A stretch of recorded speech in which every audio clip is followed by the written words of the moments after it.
Sabay-sabay natin alamin ang mga kaganapan na nangyayari sa ating bansa.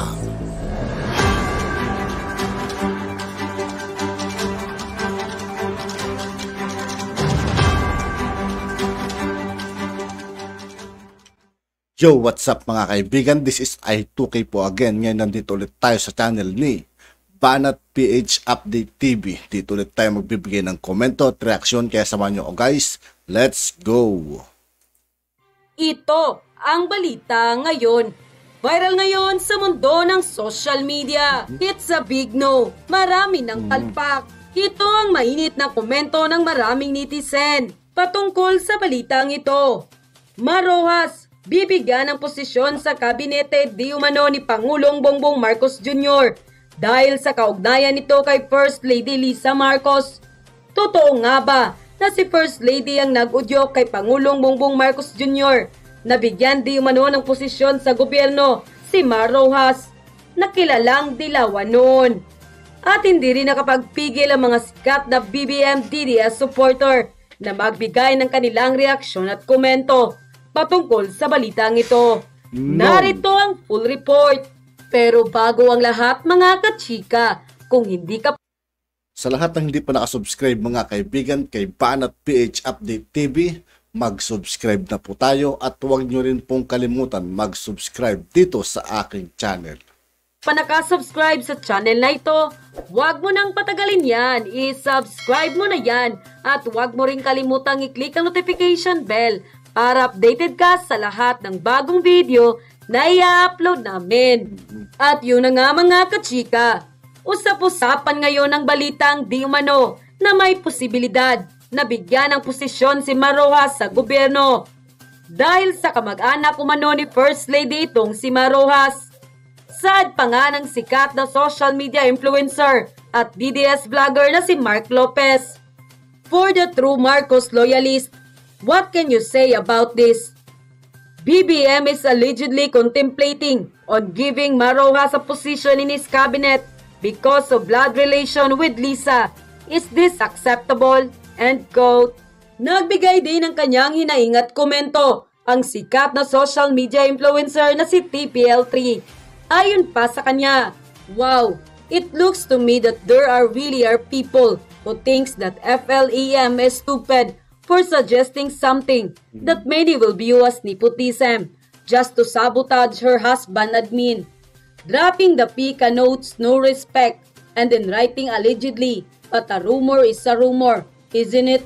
So it would seem like the next target of the impures and whomever are being eaten by their envy or jealousy of the solid marital relationship of the first couple is none other than Madam Lisa herself. Dinat Maharlika already started by alluding to the First Lady as babaeng ahas. Careful, their FLEM is not to be underestimated too. End quote. May hirit naman si Crisette Laureta Chu. Thank you for this question. I don't think PBBM will waste his political capital on Mar Roxas. Even the most loyal Marcos supporters will do a double take, especially those from his mother province of Leyte. End quote. Samantala, hindi rin nakapagpigil ang ilan sa ating mga kababayan na magbigay ng kanilang reaksyon at komento patungkol sa balitang ito. A big no. Marami ng palpak si Mar. Blood relation is not the right basis for the job. He might bring palpak as well to his administration. Naku po, mag-isip po kayo Mr. PBBM. Naging balingbing na po si Mr. Mar Roxas. Isip-isip po kayo PBBM. Please, huwag naman si Mar Roxas. Lahat ng hinawakan na pwesto ni Mar, puro palpak ang performance. Dapat makinig si PBBM. Makinig sa mga taong bumoto sa kanya. Which he said every time na magsasalita siya nung nangangampanya siya.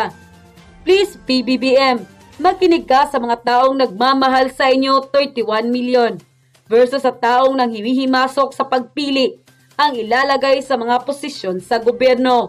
End quote. Po, eto si Risa Hontiveros po, sa totoo lang, hindi po niya nililihim na may balak siyang tumakbong presidente. Di ba? Tinanong siya ikaw ba tatakbo? Opo, hindi naman niya dinirekta. Pero sa madaling salita, gusto nang tumakbo na presidente. Alam po ninyo, no? Kahit po tayo hindi mataas ang panunungkulan natin sa gobyerno. Alam po natin na may 3 equal branches ang government dito sa Pilipinas. Yung gobyerno po natin, may 3 magkakapantay, no, na sangay, no? Magkakahiwalay. Hindi po nila nasasaklawan yung bawat isa. Wala pong sa 3 sangay niya, walang mas mataas, kundi 3 magkakapantay na branches of government. Legislative, na sa Kongreso, gumagawa ng batas. Yan po ang Senado at mga congressman, House of Representatives at Senado. Executive, na pinamumunuan ng Presidente, Vice President at lahat po ng mga nanunungkulan, cabinet members and local government officials. At judiciary, na pinamumunuan po ng Supreme Court at iba pang lower courts. Ngayon, ito po ang siste, no?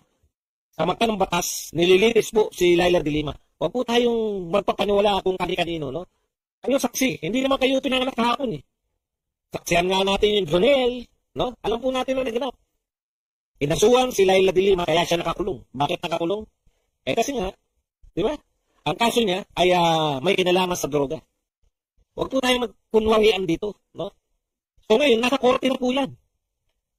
Hindi po pwedeng makialam ang Senado at ang House of Representatives sa kaso ni de Lima dahil mayroon po tayong 3 naggagalangan at magkakapantay na branches of government.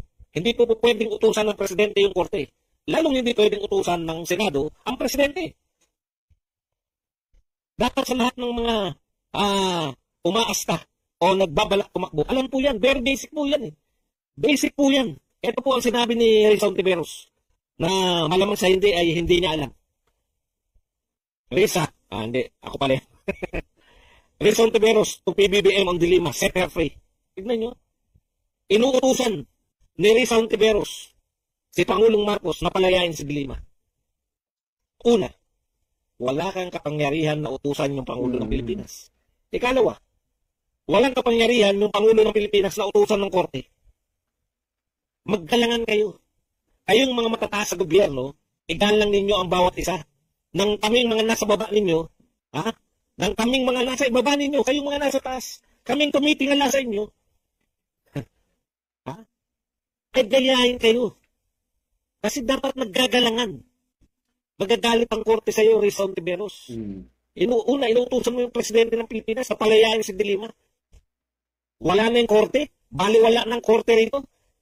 Si Ontiveros na lang ang magpapasya at uutusan mo pa ang presidente ng Pilipinas. Kahit po ang presidente, wala pong kakayahan. Wala pong kapangyarihan ng presidente ng Pilipinas na utusan ng korte na magpalaya ng kanyang pinakulong. Korte po ang nagsabi na dyan ka. Ikaw ay pansamantala. Ay tinatanggalan ng karapatang maging malaya. Sino po nagsabi nun? Korte yun. Hindi po tayo bilang we are man or women or ang hirap kasi mga gender na yan. Tayo po ay mga tao na gumagalang sa batas. Sa saligang batas. At ayon sa saligang batas, hindi po pwede na utusan ng senador ang Pangulo at lalong hindi pwede utusan ng Pangulo ang mga korte. Magugulo po tayo dahil lang po kay de Lima. Ang tanong ko sa iyo, Risa Ontiveros, bakit pinakulong nyo yung mga sa Parmali? Buti nga si de Lima may kaso eh. Kaya nakakulong. Yung Parmali ba na pinakulong ninyo? Meron bang kaso yun? Kumibo ka ba? Sinabihan mo ba si Gordon? Bakit natin papakulong yung mga yan? Wala naman silang kaso. Dehin bukiki ka. Dahil gusto mo yun. Di ba? Yun yung sinasabi ko sa inyo eh. Hindi ikaw nagpapasya kung sino ang kung ano ang just. Mas walang katarungan nga yun eh. Yung ginawa ninyo sa mga Parmali, wala po akong pakialam sa Parmali. Hindi ko nga kilala yung mga yan. Inchik kayo ng inchik sa Parmali. Puti, nung nakita ko, Dardani. Mga Bombay, mga Indiano yung nakita ko. Hindi ko makalikonsayo sa utak ko. Inchik kayo ng inchik, sabay nung lumabas yung mga pinuno ng Parmali. Indiano pala. Di ba? Ang gulo-gulo. Ang point ko lang dito, masyado kang na umiepal na akala mo ikaw ay das. No? Na ikaw ay makatarungan. Kaya mo gustong palayain si Laila de Lima. Anong ginawa niyo rin sa mga tao? Na ayaw niyo lang yung sagot. Ayaw niyo lang ang sagot, ha?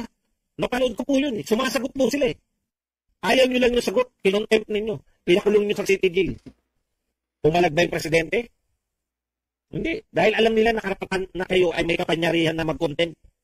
Pero kung tutuusin, between dilema na may kaso at doon sa mga pinakulong nyo na walang kaso, ano ang mas makatarungan doon na nakakulong? Sino ang mas makatarungan na nakakulong?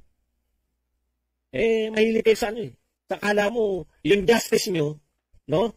Yung justice ninyo, halimbawa ngayon, o yung, eto pa pala, nakalimutan natin. At yun na nga mga kachi. At yun nga po mga kaibigan, dito po nagtatapos ang ating reaction video. Muli ako po si I2K ng Sundalo ng Dunggalo at 811. Maraming salamat sa patuloy na pagsuporta. Yeah, peace out.